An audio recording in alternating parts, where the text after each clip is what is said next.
Gorge is a community of connection, wellness, and purpose, taking action to better the world. We create safe spaces to bring people together, sharing our human experience, the highs, the lows, our fears, our dreams. The Gorge community welcomes everyone to the table, to be seen and known as you are. You belong here. Fueled by intention and authentic conversation, we learn, laugh, reflect, discover, and grow together. We honor our individual and collective capacity for impact. As a community, we support and challenge each other to be a force for positive change, reach beyond ourselves, and see joy in every step. This is a journey. A practice of being and becoming. Together.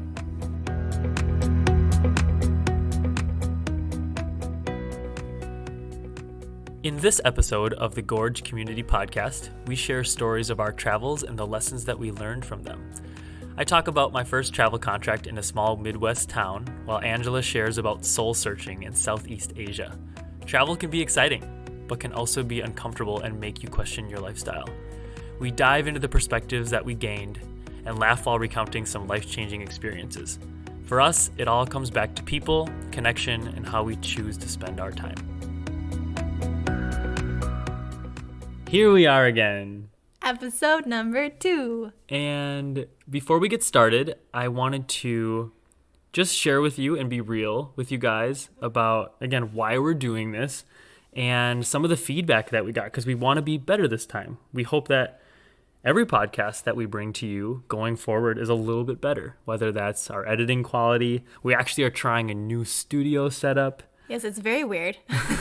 We have pillows surrounding this microphone to try to get rid of some of the echo. But beyond the logistics of the studio, we are wanting to respond to some of the feedback that we got from family and friends. They told us, we like the idea, but can you be more concrete? Can you they challenged us to be more real and more conversational because good challenge. Good challenge. Good challenge, because those are the things that we are talking about, is being real and authentic. Right. But I'm not going to lie to you guys, using this microphone. Oh gosh, it makes it hard. It makes it really hard. It is an awkward thing. We are not used to it yet, but we are getting better. Yeah, and this podcast is really for us to improve and practice everything that we're talking about. So It's not just a podcast to talk to other people and share, but it's really for ourselves so that we can hold ourselves accountable to live in these ways that we're talking about. So that we can reflect on our past ways of living and our current ways of living and interacting. And also it challenges us to be honest about what we're doing with you, the audience, with each other and ourselves. Really, I mean, it is a nice piece to reflect before every episode, and it's been very useful in our lives, but we really do want to get people talking. We're not here to debate anything. We're not particularly trying to teach any 5-step program to be happier or more well, but what we do want to do is share stories and provoke conversation and provoke thought, and we really do hope that you take something away. Yeah, and we're also sharing our perspective. We are young people. We're just figuring it out, and we both just made it kind of out of the track that we start on, which is going to school, getting the job, getting the house. So now we've made it through there, and we are living life. We're asking these bigger questions. How are we living? Why? What are we doing next? Yeah, and we are not experts. We have listened to other podcasts of people. I was listening to a podcast by Michelle Obama the other day. Shout out to Michelle Obama. She is talking about wellness and purpose and connection. Right, the important things. But we are two young people that are still going through transitions and have, again, like Angela said, just coming out of this track of life. I think a lot of people that are our age are going through those questions of, now that I'm done with school and I have a job, what is life about? What am I supposed to do with it? So those are the conversations we want to have. But beyond the podcast, we really do want to bring these conversations to life and bring people together. We want to engage. Yeah, the original intention of Gorge was to actually do this in a community setting. So we would have these conversations in face-to-face settings with other people, and that was what we wanted to do, and that is still what we're hoping to do. But obviously with COVID happening, we can't right now. So this is what we can do in the meantime, to share with others and hopefully spark something. Yeah, we were tossing around the idea of doing an online version of, Yes. of an event that would look like a Zoom or a Skype, where we would have conversations about these themes and kind of just let it, like, open the floor maybe with a topic or an idea and let it go. And any of the participants can kind of bring up what's going on in their lives or things they've been reflecting about, and that we can connect and share. So if you feel any particular way about that, let us know if you'd be interested via our Facebook page or Instagram, because if we could get enough people interested in something like that, we would love to put together a Zoom meeting. Yeah, that would be really interesting and fun. So let us know. But this episode, we are actually going to be talking about travel and what you get out of it, why you do it, what's important, key takeaways that we've had. Because Zach and I have both traveled in our lives, but in somewhat different ways. So, Zach, do you want to start with your experiences traveling and why you chose to travel?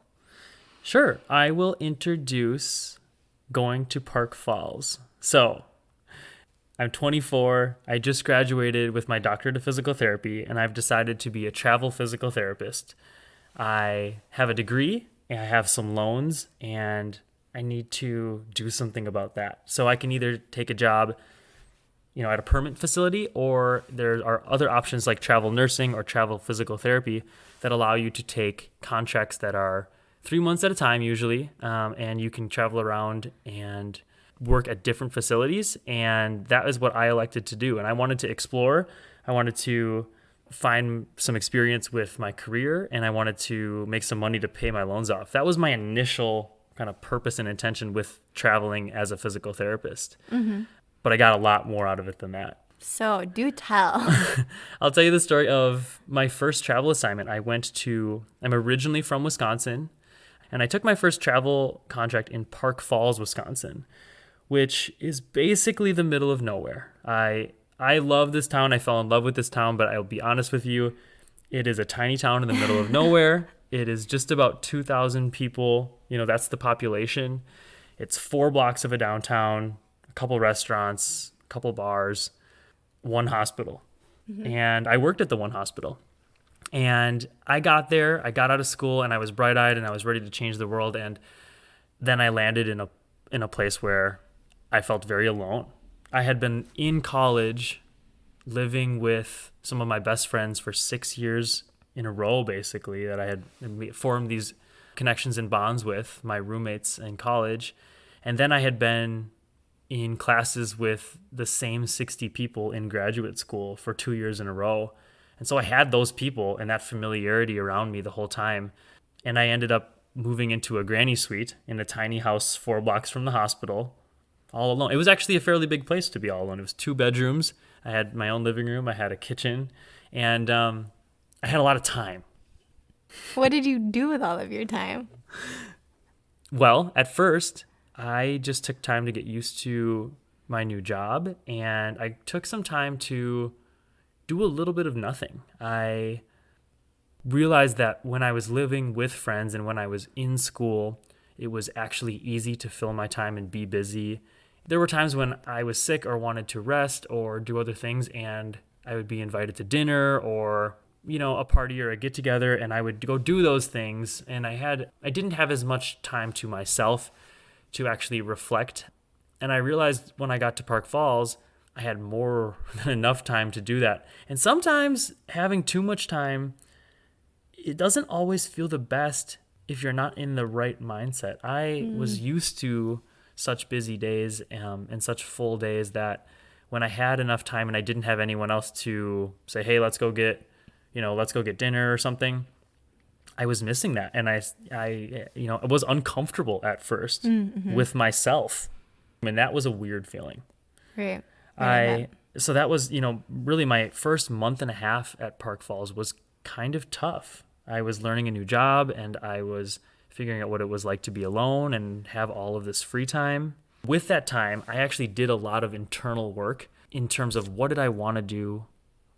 It gave me the freedom to realize I had maybe been living in a way that actually wasn't what I always wanted to do, but it had just become the behavior patterns that I fell into because I lived with the friends that I did. And so I had the freedom now to say, what do I want to do with my days? Right. Did you come up with something else, something different? Yes and no. Okay. I would say when I lived with my friends, a lot of the things that we did was just spending time together. Yeah. And so when I was with myself, I said, well, I'm not going to spend time with my friends. They're not here. But I do want to spend time with people. And I do want to share memories and I want to laugh. So after my initial month and a half of just kind of biking and hiking and spending time and seeing what I could, I filled my time with that. I said, I want to get involved. And so I actually just shifted my mindset and started keeping my eyes open and my ears open and my mind open to things that crossed my path in day-to-day life. You know, before that I was always rushing to get home from work and then get back to my house and make dinner and eat. But for what? You know, because again, I had nothing to go home to, no one to go home to relax sometimes after a long day was nice. But instead, I slowed down a little bit, and that turned into really interesting things. I became a bartender in town because I saw a flyer. I ended up working at a haunted house that gave back to actually a Girl Scout troop. The funds went to a Girl Scout troop, but I worked a haunted house, which was a very interesting experience to see. On the other end, when the lights are still on and people are getting ready, a haunted house is very interesting. I started going to yoga at the town library, and that yoga class was also very interesting. It was not your typical yoga class, if everyone is picturing what everyone's picturing at a yoga studio. It's in a library room, multi-purpose room, about 15 people, and average age is 65, and most of them are women. And then there was me. But I had a great time, and I really enjoy the conversations and the time that I spent there. So you spent a lot of time in this community, and it sounds like you kind of made that shift from just spending time by yourself to really investing your time with those people. Why do you think that that's important in travel? When I initially signed my contract at Park Falls, it was for 13 weeks. And so I knew I'm going to be here for 13 weeks. And what am I going to do with that time? You know, do I want to just work here, or do I want to live a day in the life of what it would be like in Park Falls? Right. And after my initial reflection time, I said, I want to live like I was a citizen of Park Falls, Wisconsin. And I want to see what, you know, you don't always get a chance to live in someone else's shoes. And this was kind of my opportunity to do that. I said, I could actually just pretend that I'm a citizen of Park Falls. I'm the physical therapist here, and I'm going to see what it's like to live here. So I didn't choose to go home on the weekends. I had people come up and visit me twice, maybe. But I realized I had 26 weeks. I actually ended up extending my contract from 13 to 26. So I had 6 months to live a different life and invest in this community. And it really, for me, concentrated my intention on just wanting to be here with these people. If I was going to live here, that's what I would do anyway. Right. I would get to know people. I would maybe volunteer. I would look for ways to help my neighbor. And when I shifted my mindset into I'm going to actually live here Versus just traveling through. I'm going to live here and work here as if I was going to spend my life here, or just as if this was my life, which it was. That's the funny part. Right. When I was traveling at first, I was like, this is a temporary situation. I'm going to, work here, make money, move on. But when I shifted my mindset to I live here now, which was the truth, that's where the change came. And that's when I started investing in the community. And that's when I felt happier and more connected than I had the first, 2 months. I think that is a huge part of traveling, and it's really how you're intending to spend your time, and whether or not connection is an important part of that, or you're just passing through for the sights and the tourism and those other types of traveling, which are not bad by any means, but it's really like how you're choosing to travel and engage and why. And then also, what are you getting out of it? And I think that those are the questions that we want to ask ourselves, and we want other people to ask themselves too when they're traveling and experiencing those types of things. Traveling right now is hard, but thinking ahead, how we might travel in the future. Or even taking time. Again, this did not happen overnight for me. And this was not my original purpose when I went into travel. Right. Originally, it was to meet some people, see some different things, make some money, pay my loans off. And I realized the important things and the opportunity that I got from traveling was also to live a day in someone else's shoes or in a different town, which really it didn't change much other than the sights and sounds. Mm-hmm. I still wanted to be with people, and I still wanted to invest, and I still wanted, when I chose to live there and be there, it really just meant engage with the people around me. Right, and that was what was meaningful for you. That's what it came down to, and that's what I took into my future travel experiences. Not just traveling, but how we're choosing to live each day. So for me, I went to India in January for work. So not quite the same as Zach, where he chose to do a travel contract, but for my job, I ended up going to India because I work for a nonprofit, and that's where the communities are that we help with social development programs, education, and water. But when I went to India, we went with a big group of volunteers, and we went to this very, very remote desert area that is on the border of India and Pakistan. And it's actually a very densely populated desert. And the people that live there are living in very impoverished conditions. So most people are living on less than $1 a day. They often don't have toilets. They don't have running water. And in fact, the reason that we were there was to dig wells, not wells, but tankas, which is basically a tank that catches rainwater and stores rainwater for these people because it's a desert and there's not enough rainfall and they don't have any other water source around. So for me, I had a very clear reason to be there. I was there to facilitate this volunteer trip, and I was there to connect with these communities that we're helping. And it really gave me an opportunity to see how other people were traveling and what they were getting from it. But it also required me to be really conscious of how I was spending my time there and how I was behaving each day and connecting with my fellow travelers, but also with the people. Just so the listeners know, when you say you were doing work out there, were you doing just organizing, or you were also actually doing some of the digging yourself, right? And that's a different type of work, I think. Yeah. So what we did was we did some traveling and I organized a lot of the trip, but we specifically would drive out about an hour in the desert in these Jeeps to these very, very remote areas, and we would get out and use pickaxes and metal bowls, and we would dig holes for several hours every day. And that was a different type of working in a community than just my regular office job, clearly. Or showing up, as a nonprofit and handing things out, or, organizing some event. I just feel like there's something more visceral about showing up and digging a hole. Well, the really interesting thing about that experience was this was for a woman. This tanka, this rainwater catchment tank, was for a woman who didn't have any water and would have to walk several hours a day to gather water. And there I was from the United States with all of these other people from the US that were there to help this woman dig by her side. She was there digging, we were there digging. And we shared that experience of digging this tanka, digging this hole.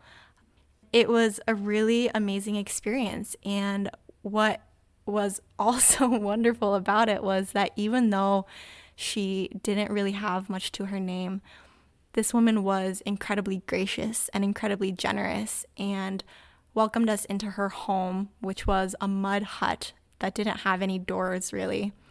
And then she would serve us chai tea, and she would give us the little that she had as a thank you for being there and for helping her with this. And part of what I realized during that trip was that even though I came from a different side of the world and our lives are vastly different, we talked over tea and we shared some experiences and we shared about our fears and our dreams. And if you kind of zoom out, it wasn't that different. It was kind of the common human experience. And she shared about wanting to work hard and provide for her family and build a better future for her family. And, hearing stories of the business people who worked in marketing from the US, they also had very similar stories. We just want to help our families and we just want to improve, and it's just about how we can make things better.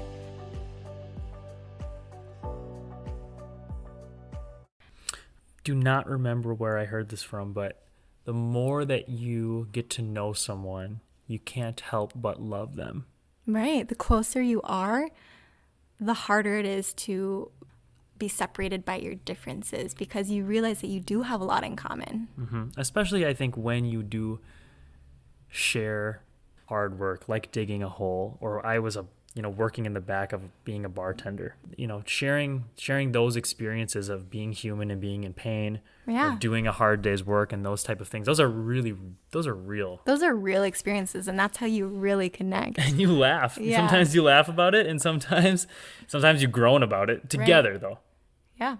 And that bonds you. And now that you've had that and shared that, now you are connected to that person in a new way, and that's not going to leave you. So when I was in India, it was a very specific experience, and I knew why I was there. I knew that I was there to do this work and connect with these people and learn more about them. But I want to rewind to a different experience that I've had traveling. When I was 26, I decided to leave my hometown because I didn't really feel happy or fulfilled there, and I didn't have a job that was working out for me. I felt like even though I had people that I loved there, I wasn't really living in the way that I wanted to. So I decided to leave Bend, Oregon, and go travel. So I got a remote job and I went to Southeast Asia for 3.5 months. And it was a really amazing experience in a lot of ways, but I set out with this idea of traveling and having this big revelation and this epiphany of my life purpose and what I would get from it. Go do some soul searching. Right. It would be the thing you're supposed to do as a millennial. You're supposed to hit the road. Yes. And do some soul searching and backpack in the mountains. And it would be eat, pray, love, and I would have all of these wonderful things, and I would, do everything that I dreamt of and saw on Instagram or whatever. Yeah, the movies on Instagram. You were going to live that life. I was going to live that life. So it was very interesting. Let me tell you, landing in Bangkok and not being able to find my way around the city because the street signs were in Thai script was the first challenge, I would say. And from there, I learned a lot of other things. I had some really amazing experiences, and I also had some that were not super fun. But a fun one was learning how to scuba dive and swimming with some really beautiful whale sharks. But I also learned that it can be really lonely and hard to travel, and I did things like sleeping in an airport by myself on the cold ground and eating a lot of meals alone as I worked and tried to juggle work and travel. And sometimes I would just be so lonely while I was in a crowd of people, but I was just tired after traveling on a long day, and I couldn't really bring myself to try to reach out and not be lonely.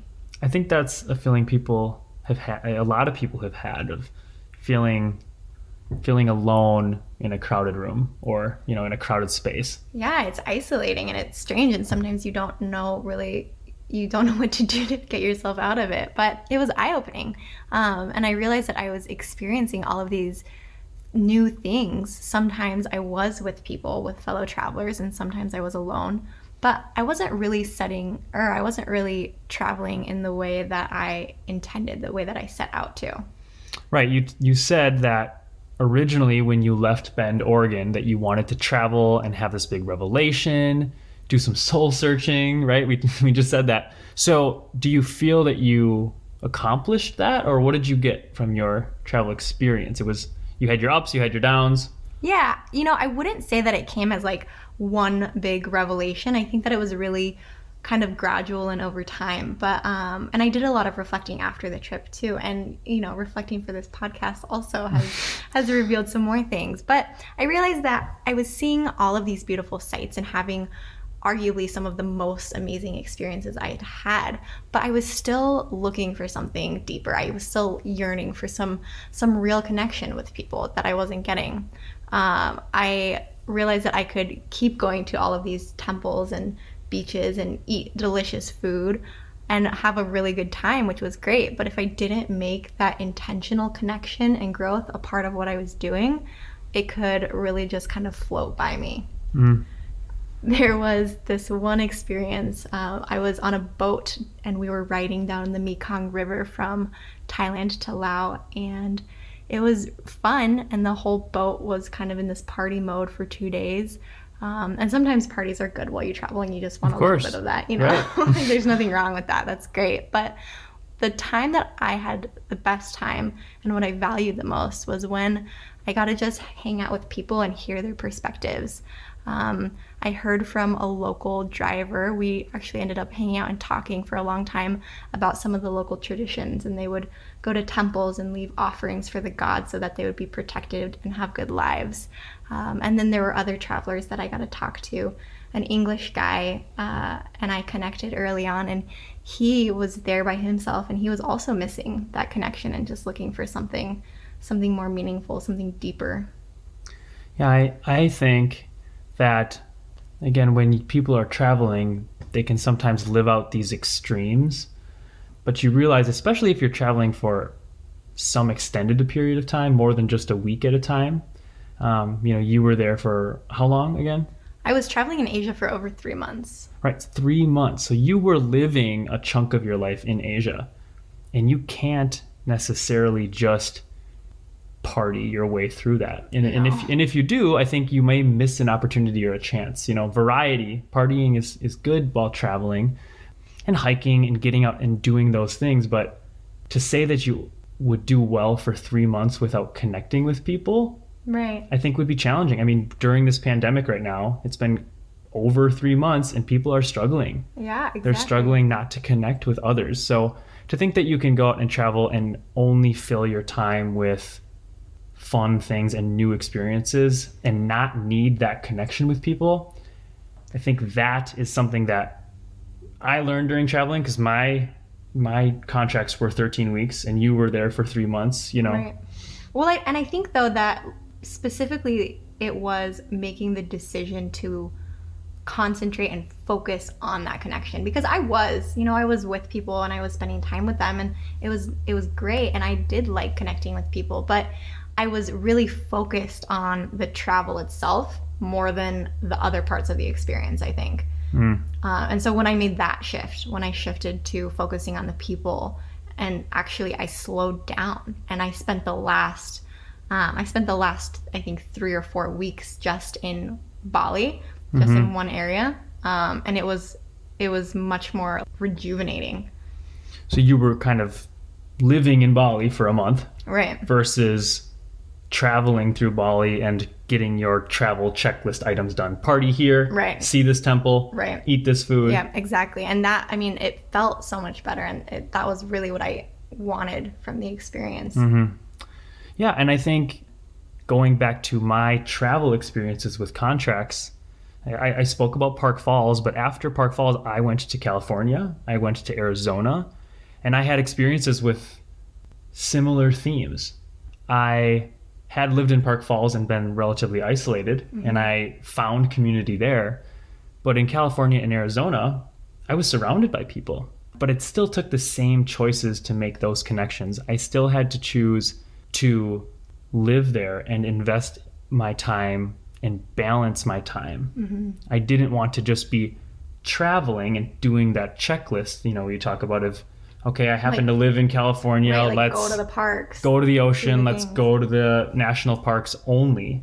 I wanted to live in my town and meet some people that lived there, and I joined a club that did slacklining. Yeah. I engaged in conversation with people at restaurants and bars and that type of thing, and I made friends. And I think what kept me doing that and kept me focused on connection and truly living versus just traveling through, was that I was astutely aware of time and wanting to be present and wanting to use my time in a fulfilling way. A meaningful way. Right. And so again, I knew that I had 13 weeks. And so that helped me sift through how I wanted to spend my time and balance it. Yeah, and I think that is something that we can bring back to our lives. We don't have to be traveling to choose to connect with people. And I think that, like what you're saying about the time element, making things very concrete, 13 weeks or 2 weeks is something that we know. We know how much time that is. We know probably about what we can do in that amount of time. But if you apply that to how you live on a day-to-day basis, like how are you going to make those days fulfilling and those days meaningful? Yeah, I think what we keep coming back to in this podcast, at least as we've been talking, has been it takes intention and it takes choice. You can find meaning in just the simple things day to day. Travel is wonderful. It gives you the opportunity to gain perspectives and see other culture and visit amazing places. But wherever you go, not just while you're traveling, you have the same choices to make and you get to choose how you want to live. It can be this huge catalyst for change, and it really forces you to sometimes be uncomfortable and be alone and work through some internal things. But it also gives you freedom to break free from habits and patterns because you are in a new place. But you don't necessarily need to be in a new place in order to break that. It's not a necessity. It's not a requirement to travel to change your habits or your patterns. No, and I think that is the wonderful thing, is it's really just a shift of mindset. Because, when you're traveling, you realize after a while that the grass is not greener. It's a wonderful thing to travel, but the novelty wears off, the shiny stuff wears off, and it's really the people and the perspectives and the connections and community that you find. Those things last. So we challenge you. There's not a lot of traveling going on these days, but if you think about the way that you're living and take an adventurous spirit, pretend that you are going to be traveling in 13 weeks. What do you want to do in the next 13 weeks? Who do you want to connect with? How do you want to live? Would you live differently right now if you knew that your time here is limited? And what do you want to do with that time?